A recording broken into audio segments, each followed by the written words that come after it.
This animation illustrates a single cardiac cycle, starting with the right side of the heart. In reality, of course, the two sides of the heart work together at the same time, but it is easier to understand if we look at them separately, because each side of the heart has a different function. The cardiac cycle begins as deoxygenated blood flows from the body into the right atrium via the superior vena cava and inferior vena cava. In the next phase of the cycle, the right atrium contracts, pumping blood into the right ventricle through the tricuspid valve. Once the right ventricle fills with blood, the tricuspid valve closes to prevent blood flowing back into the atrium. The right ventricle contracts, forcing the pulmonary valve to open as blood is pumped into the pulmonary artery.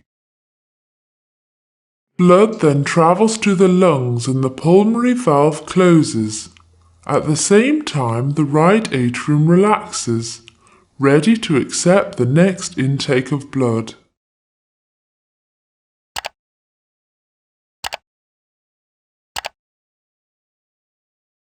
In the lungs, the blood picks up oxygen and releases carbon dioxide.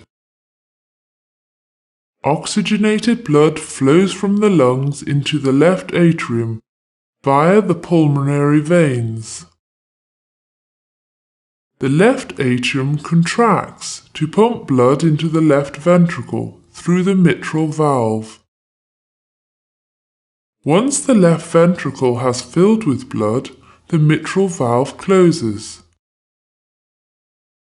Next, the left ventricle contracts, forcing the aortic valve to open, allowing blood to be pumped into the aorta and from there around the body.